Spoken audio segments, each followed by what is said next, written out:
I have the pleasure of introducing Mark and Carol Carlin, proprietors of the Mercantile. Let's hear from them. Okay, I gotta make sure I'm on the mic. Dave always tells me I've gotta be on the mic. So we're gonna take a couple minutes and talk about our 10 seasons with the Elberta Mercantile. Can you hear me back there? Yeah? No. Oh, we're gonna have our sound guy do a sound check. Hold on, yeah. Bring it up a little while there. Wait for the cameras. Talk to the guy across the street there.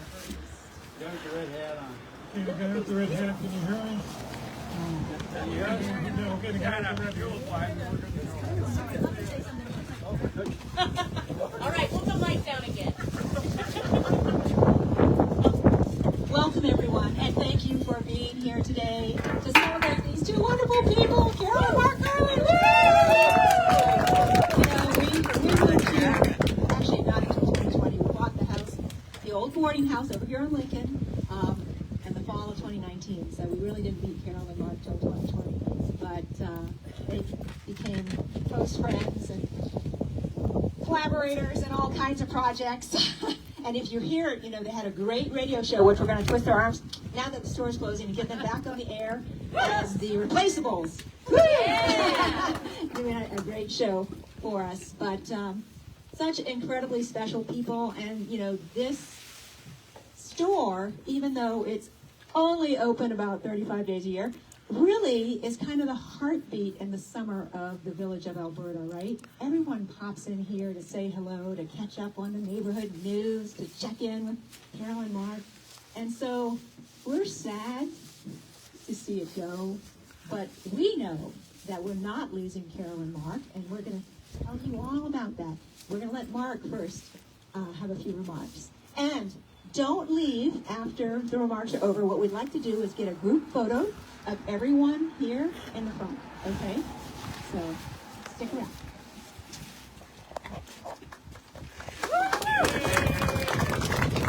Yes, Arlene is amazing, and we wouldn't be where we are today without her. A little over 9 years ago, on this very site, my bride, over here, Brian, Carol and I hosted an open house, and that was on July 28th, 2016, and we wanted to introduce the local community for our plans for the former Elberta or Gilmore Township Library. Because I know everybody was fiercely protective of this building, and we thought we were going to turn it into something crazy, which we probably did. But our apologies for that. But we tried to fashion that open house and pattern it after the library's open house, which occurred back on Sunday, May 1st of 1960. At that open house, when I was 5 years old, they were celebrating the culmination of 5 years of hard work by the local community who donated their time, treasure, and imagination to create a library. So let me tell you a little bit about the library in case you weren't around to enjoy it. The Village of Elberta acquired the former Buckner Garage property, which is right here, on July 31st, 1951. After it had burnt to the ground, I believe in February of 1951. And the village, on January 18th of 1954, the village council approved a motion to use the property to build a library. Charles Blacklock, you might be familiar with the Blacklock name, was a native son here, and his dad wrote the history of Elberta, or at least one history of Elberta, and he was a graduate architect. He donated his plans for this building here. The groundbreaking occurred in 1955, and there were 300 people at the groundbreaking. I think one of the reasons they let all the school kids out of the schools, they said at the groundbreaking. And there's a picture of that just inside the building here. And most of the kids look pretty happy. A couple didn't have really good hair. But they watched Aunt Maggie McManus dig the first shovelful of dirt. And Aunt Maggie ran the library out of the dining room of the American House, which is where the conundrum is right now, or before the conundrum was until it became whatever, M22. From her dining room, and she was a librarian there from 1918 to the mid-1950s. So the village council jumped into action now that we have designated a property here. We're going to build a library. and they provided $1,000 for a foundation for the building. So they got the foundation in for the building, but a lot of work of volunteers, donations, time, labor. Took a total of 5 years to complete the library. And the building includes the historic steel windows from the old Elberta packing company, which was sending food all over the planet during World War II, right out of Alberta here, and also bricks made right here in Alberta. In 1960, the library and the post office were considered the only two fireproof buildings in Alberta, which is kind of important since it seemed like everything was burning. And it remained open for about 40 years and closed in March of 2001. So let me tell you a little bit about the Elberta Mercantile. Some people are here for the first time today, and it was a seasonal business, and we had a good 10-season run, 2016 till today, 2025. We want to thank the Village Council and the citizens of Elberta for providing us with this opportunity. We did our best to respect the historic nature of this building while addressing necessary abatement work and some critical systems updates. But before you get too excited, we still don't have hot water. It's not like we're putting the modern ages yet. So if anybody says, can we use your restroom? They say, yeah, just don't expect hot water given to you. So, Carol, this is Carol again. We both find the Village of Elberta and this building to be magical places. We have wonderful memories of all the people we've met, the stories we've heard, and the local history we've learned.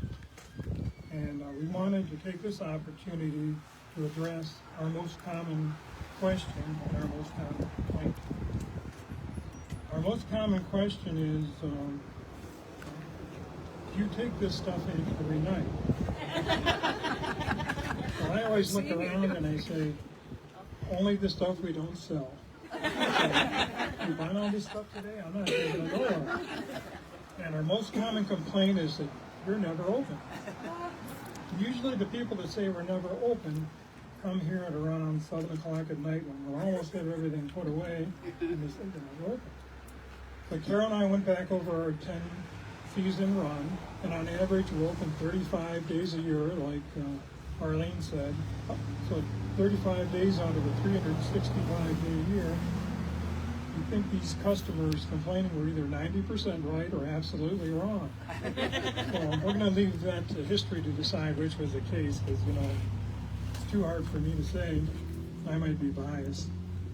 So when Carol and I decided to wrap up our work here at the Elberta Mercantile and spend more time with our 9 grandchildren, 3 of which we just acquired by adoption and we're very excited about as well, we offered to sell the building to the Elberta Labor Heritage Center. We felt the Elberta Labor Heritage Center was best positioned to fully utilize this treasured building for the benefit of the community. And today's announcement should provide a means to address our underutilization of the space for this historic building while increasing both civic pride and community engagement. So Carol and I just want to say peace and thank you.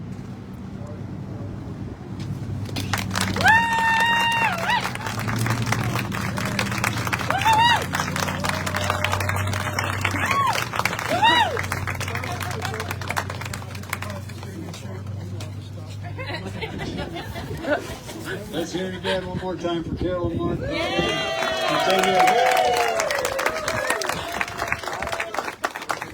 So now the future of this building belongs to all of us here.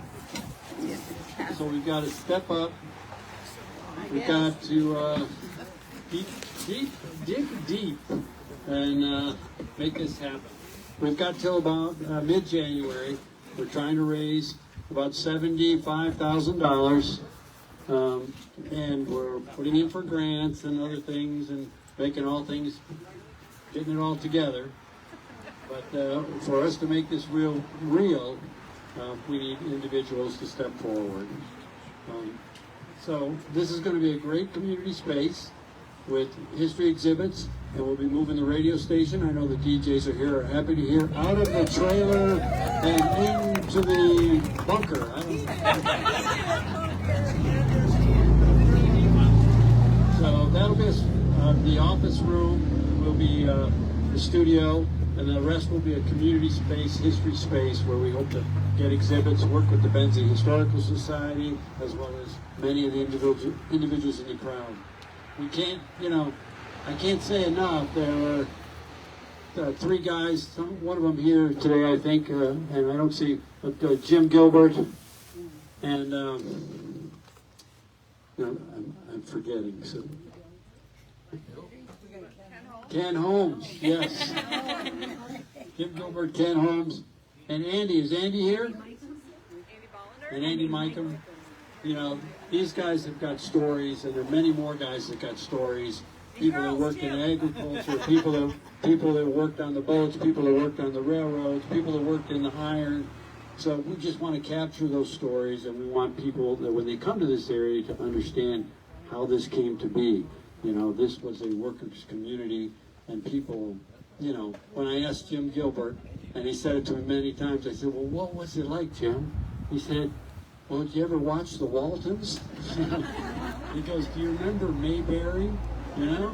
He said, everybody knew everybody, and everybody knew everybody's faults, and they took care of each other. They had their differences, but they took care of each other. And I see that same feeling still in this community.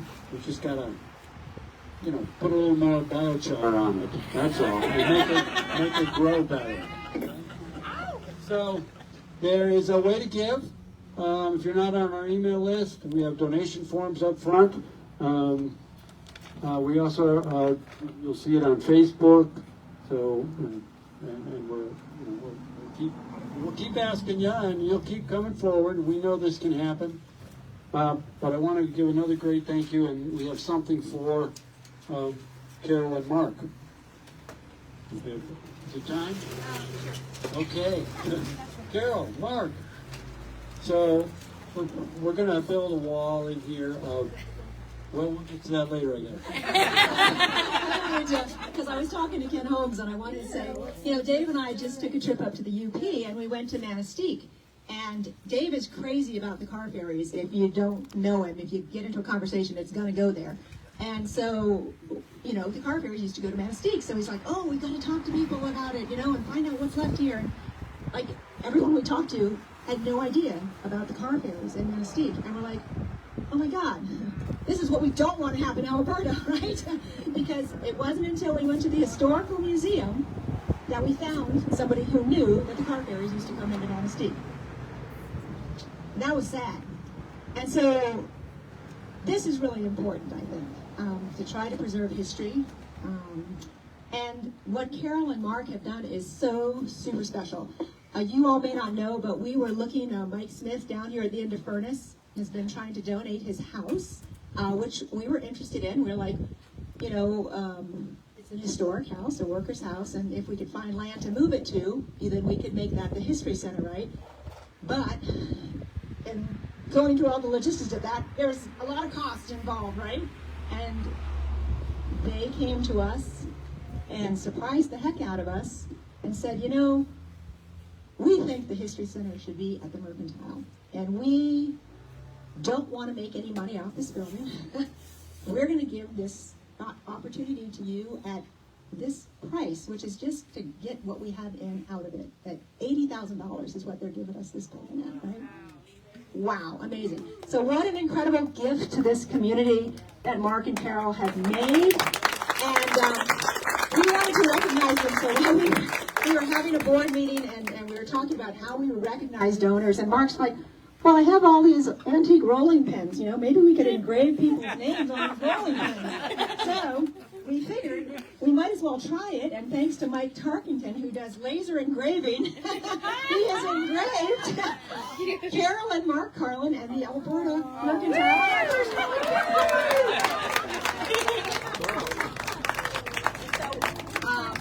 Those of you who want to join them on the rolling pin wall, we're going to give them one to take home so that they can roll it in all of their bread as well. So thank you all for coming out and being a part of this today. And, it took the community to build a library. It's going to take the community to build a history center. You're all a part of it. We want you to know we are going to have like a community kind of session to talk about what you want to see and what type of programming you would want in this space, and we'll probably hold that in the fall. And if you're not on our email list already, come on and sign up. There's one list here and there's one list there, and stay up to date what's going on. Tune in to WUWU if you haven't done so already. 100.1. I want to give a shout out. We got a lot of our programmers here. We got Dave and Pierce Decker. You can tune in and hear them Tuesday mornings. We got Maricel and Bill. You can tune in and hear them Sunday mornings. We've got Sarah Alexander. She's leaving us for a little while, but she's coming back. So she's our normal Friday morning host. And Eric is here somewhere, and Eric might be filling in for her a little bit while she's gone. Sue does a fantastic music show, The Tunesmith, on Thursdays. Mike Tarkington here. Mike has been so incredible with the Wednesday morning show, helping Dave out, and then on the Thursday co-hosting with Kelly. Yeah. We had some of our Get Iron geezers here. Did they stick around? We've got a sports show that started, so check that out. And where's Keely? Keely does an awesome drive time show Fridays from 4 to 6, so tune in. Yeah, you got to do what Kelly and Mary have done, and a lot of people don't have radios anymore, but they went and they bought a radio, and they've got a radio in every room in the house tuned to WUWU, and I recommend that for everybody. Okay? And if you can't do that, we do have free mobile apps now, Apple and Android, so go and download an app and take us with you everywhere. And you know what? We're only as good as the community because, we're all volunteers. Nobody's getting paid here. So if you have an idea for a show, we want to talk to you about it. If you don't feel like you want to be on the air, there's lots of things you can do behind the scenes to make us better. So come and talk to us, okay? And give Mark and Carol big hugs. Yay! This is going to be awesome! Yeah!